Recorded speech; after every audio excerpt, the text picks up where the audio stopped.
Republican Senator Bill Cassidy of Louisiana, who helped write the original form of the Senate bill, is with us now, and I'm so glad you're here. How does this final version maybe meet with that original vision? Oh, I think it does meet. The president wanted to have a middle-class tax cut. This clearly has a middle-class tax cut. He wanted to set the stage for economic growth. We're seeing economic growth, but this sets the stage for further. Lastly, we got rid of the individual mandate. The heart and soul of Obamacare, that's also gone. I think we accomplished that original vision. You know, we've heard about Senator Marco Rubio perhaps being in the undecided category, and we know that the text of the bill was closed at about 10:45 Eastern last night. So the big question is, did you get time under the wire to meet his needs before you closed the text? I think so. The text would not have been closed had he and Mike Lee not signed off on it. And his point was that we're lowering taxes for so many folks that there's some folks who used to pay income tax who no longer will. That shows you the effectiveness of the middle class tax cut. But they're still paying payroll tax. And I think his point is if you're paying payroll tax, that's still federal tax. And so you should benefit as others are from the child credit. So how do you pay for raising the child credit, and what number did you get to? Because it was originally $1,100. Rubio said he wanted, double that. What did you get to? I'm understanding it's somewhere around $1,400. Now, I've not seen final text, so that's a little hearsay.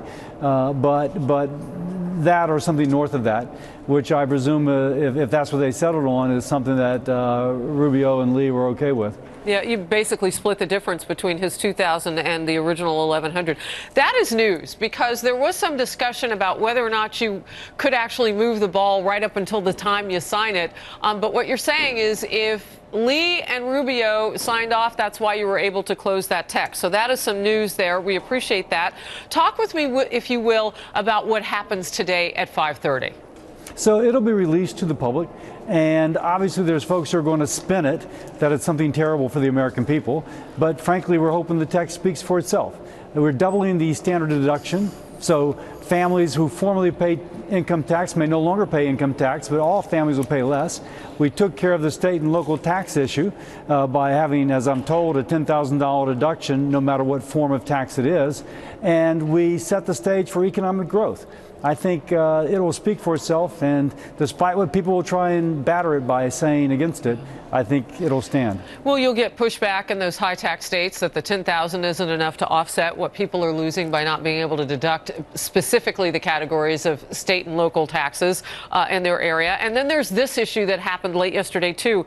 Senator Orrin Hatch said that at one point yesterday, as late as yesterday, you were looking at maybe sunsetting or allowing them to expire the cuts for families, the tax cuts for families by even as much as a year. Why was that even being talked about? I'm sure they were looking for ways to pay for things like a refundable tax credit being increased. And so at the end, you're trying to find revenue, staying within the parameters that we're allowed to stay within. That's really the horse trading that goes back and forth. We'll see the final product today. Yeah, that I would imagine for families would be disappointing, because a year is a long term of time to have that potentially sunset or expire those particular types of cuts. Can I say, Harris, people have made much of that. But keep in mind, under the George W. Bush tax cuts for families, those were extended.